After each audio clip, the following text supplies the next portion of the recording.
What is up, guys? Welcome back to another GeekaWhat video. In today's video, I'm going to be building an awesome $1,200 gaming PC build for 2021 and beyond. I'll be covering off all of the components I selected, putting the build together step by step from start to finish, before taking a look in detail at the performance of this system a little bit later on. Let's dive right into it after a quick ad from today's video sponsor. Ebuyer is your one-stop shop for PC hardware and gaming gear here in the UK. With great deals on some of the latest tech you won't want to miss out. Check out the UK links to all components in this video below at Ebuyer.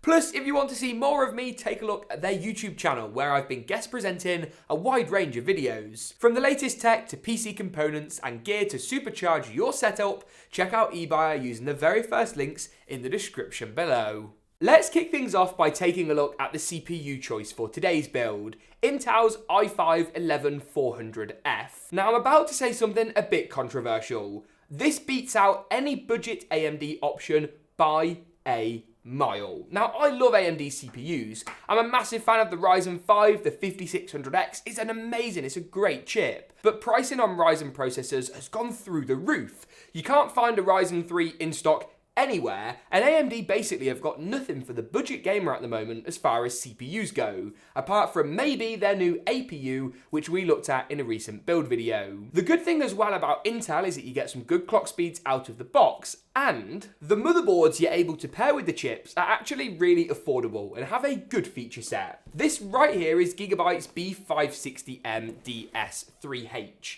It's widely regarded as one of the best budget motherboards on the market, and the DS3H lineup is incredibly popular for that reason. Yes, it is pretty bare bones. There's no built-in rear I/O shield, no metal shielding on the PCIe slots or RAM DIMM slots. There's no fancy RGB lighting or anything like that, but that's the whole point. This thing is so affordable that it just ticks the boxes and stays well in budget for a build like this. It does have some good features though, with 4 RAM DIMM slots for support for dual channel memory and lots of upgradability later down the line, support for Gen 4 NVMe SSDs, of which you've got 2 M.2 slots, USB-C on the rear panel with USB 3.1 Gen 2 for 10 gigabit throughput. It basically does a lot of the stuff that you won't find on the A320 boards, which I'd argue is the AMD equivalent. Now, installing an Intel CPU is actually pretty easy. It's a bit different to AMD chips, but you still find the triangle on the processor, for us in the top left, and line this up with the triangle on the socket for us in the bottom left. Pull the arm on the socket cover out and upwards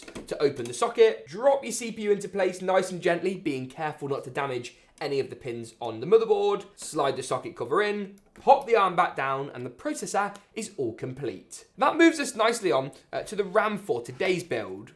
I've got a brand new kit of XPG's Spectrix D45G. I'll link this alongside everything with latest pricing and availability below, but with a 3600 MHz clock speed, some snazzy RGB, and a nice aluminium heat spreader, it will do the job nicely for this build. You want to go for 16 gigabytes of 3600 MHz RAM as a rule of thumb in any kind of system between $500 and $1,500.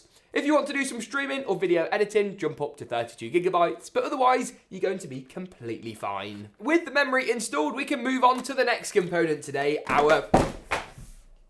and it's XPG's Spectrix S20G. If you'd like to learn more about how well it performs, you can read our full review on GeekaWhat.com. I know, I can't believe it either, in the cards section now. This is an RGB drive, so it is a little bit fancy. It will add a little bit of something to today's build. You could go a little bit cheaper if you'd like to, but for us, this is going to work really well. It's going to populate our top M.2 slot in our motherboard, and it's installed really easily. Slide it in at a 45-degree angle and use the screw that comes pre-installed on the standoff to secure it into place. And remember, guys, you will need a teeny tiny screwdriver for this step, as a standard Phillips head is going to be a bit big. Courtesy of Deepcool, my teeny tiny screwdriver has been upgraded to 24 teeny tiny screwdrivers. So shout out to Deepcool for that. I'll link their screwdriver kit in the description. Not sponsored or anything like that. Anyway, moving swiftly on, that allows us to install the final component onto the motherboard before we go ahead and move it all into the case, and that is of course none other than the CPU cooler. This is actually one of my favourite coolers of the year for a few reasons. It comes in at a super affordable price point, it's got all the features we need, and it does a good job of keeping the chip cool. Yes, you technically could stick with the Intel stock cooler, but it's just not a very good idea, as we explored in a recent video in the card section now. In fact, it's even worse than that, as the cooler you get included with Intel processors falls short of the one you get with AMD CPUs, which is what we use for our testing. In short, if you're going for Intel, pick yourself up an aftermarket cooler and save yourself some heartache a little bit later. Let's go ahead and get the cooler unboxed. We aren't going to install the fan on the cooler yet, just the heatsink and the mounting hardware. So let's run through that step by step. Step 1, take the included backplate and just pop these through the 4 holes around our processor.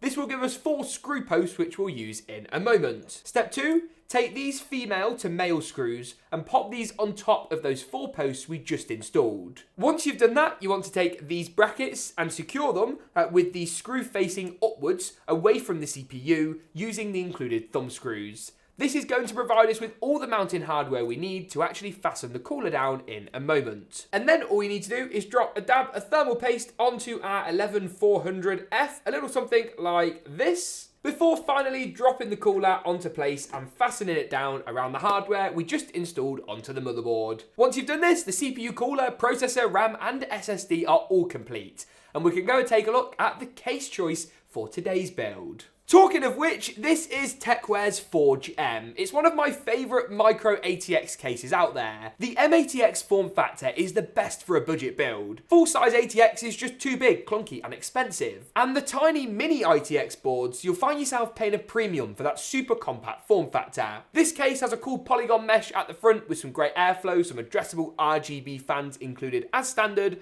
and a tempered glass side panel. All in all, it does everything we need from a good budget case, and makes it an awesome choice for the build today. I think it's probably best to lay the case down flat when you install the motherboard, as this will make screwing it in that little bit easier.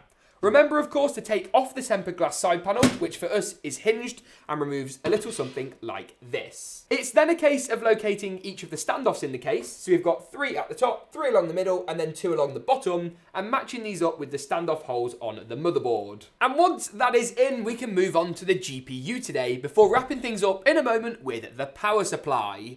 Now, I know that building a gaming PC in 2021 is really difficult. We talked about this in more detail in a recent video, which I'd urge you all to go and take a look at. The good news is that GPU prices are falling and stock is improving slowly. To give you an example, the new 6600 XT launch here in the UK, we had stock at MSRP for 40 minutes. Hallelujah. Now, I know that's not a huge amount of time, but it does show a big difference from 6 months ago, where GPUs were selling out within 30 seconds and going straight into the hands of bots and scalpers. The 3060 is still my preference over something like the 6600 XT personally. I think the entry into the world of NVIDIA ray tracing and DLSS is a fantastic card, and this Aorus design also looks really funky. You will pay more for this than something like an Eagle OC design, also from Gigabyte, but if you're happy with that price differential, then I'd definitely take a look. A big shout out as well to Aorus and NVIDIA for sending out this GPU and making today's video possible. We'll be taking a deeper dive into ray tracing and DLSS in the benchmarks and performance section of today's video. One thing I will say is that NVIDIA's DLSS is still miles ahead of the competition in terms of AMD's Fidelity FX Super Resolution. DLSS is basically a fancy resolution scaler that uses the power of AI to give you the frame rate of, say, 1080p, but the visual fidelity of 1440p, and so on and so forth. What's more, you get more mature support for ray tracing, and of course support for tech like NVIDIA's lag-busting Reflex, which we've looked at in a number of different videos. For 1080p gaming though, in the vast majority of AAA titles, you're going to be seeing well in excess of 100 frames per second, or at worst 60 FPS. The likes of Apex Legends, you'll be touching the 200 FPS mark, or something like Call of Duty Warzone, the numbers won't be far off either. This Aorus Elite card from Gigabyte has this quite nice cooler with 3 fans and a really cool kind of RGB ring behind them, which should help our system kind of have a bit of an edge, give it a bit of pizzazz, if you will. We're going to be installing it into the top PCI slot on the motherboard, so just push this back, and it could be a bit of a tight squeeze under the cooler, but it will fit. So go ahead and very carefully click your GPU. There we go, click your GPU into place.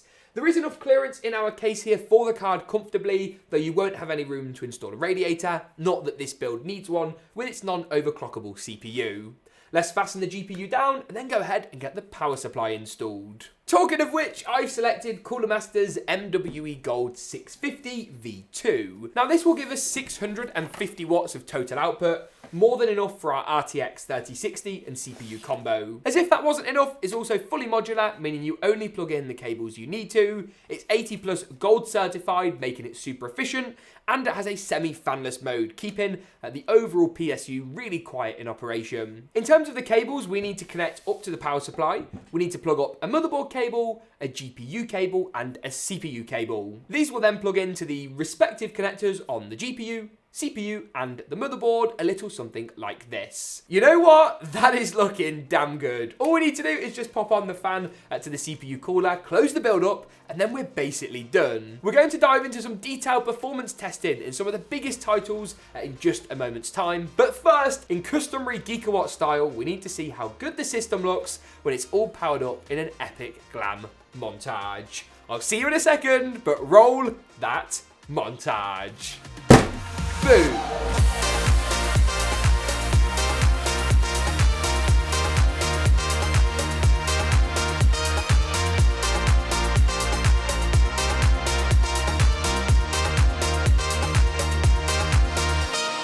Awesome stuff. So now we've seen just how good the system looks when it's all powered up, let's take a dive into the land of performance. On your screen now is a snapshot, a summary view of all the different games we tested out and the frame rate numbers we were able to achieve at 1080 and 1440p.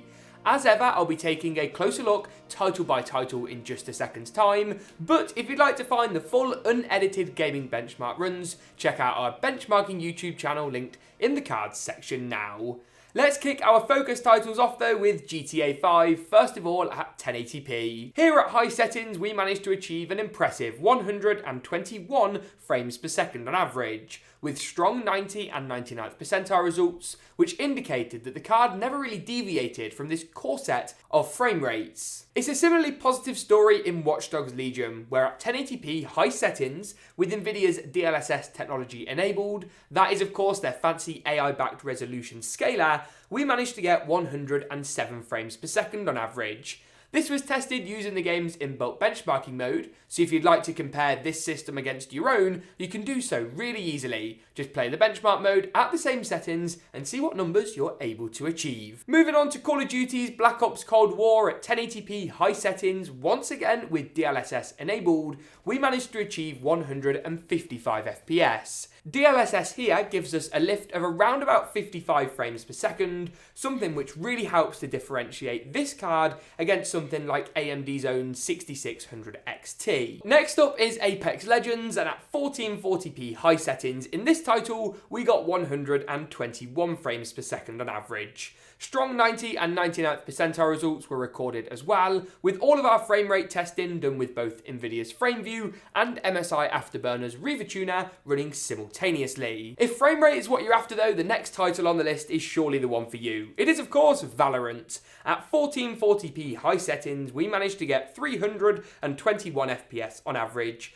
with 90 and 99th percentile results in the region of 288 and 256. Next up today then is a little bit of Cyberpunk. Here at 1080p medium with DLSS set to performance mode and no ray tracing, we got 106 FPS. As you'll have seen in some of our other videos, Cyberpunk with ray tracing does work well on a 3060, but if you're not quite so bothered about the extra visual fidelity that ray tracing adds, you can get some nice healthy frame rates in Cyberpunk, which is widely regarded as one of the most difficult games to run basically ever, let alone in 2021. Moving on to Fortnite then, at 1080p competitive settings, this is where you tune everything down to low, set your render distance to far and enable DLSS. Here we got 272 FPS on average, with a frame rate that never really wavered below 195 FPS. That's esports level frame rates on our 3060 at 1080p. Finally then, the last title today is a bit of Call of Duty's Warzone. At 1080p high settings with DLSS enabled, we managed to get 136 FPS on average, with 119 and 100 for the 90 and 99th percentile results, rounding out a suite of very impressive performance figures from our Aorus Elite RTX 3060. And on that note, that just about wraps it up for today's video. If you enjoyed it, make sure to get subscribed to see more from us. Drop a like or a comment to let us know what you think. Thanks for tuning in though, and as always, we'll see you in the next one.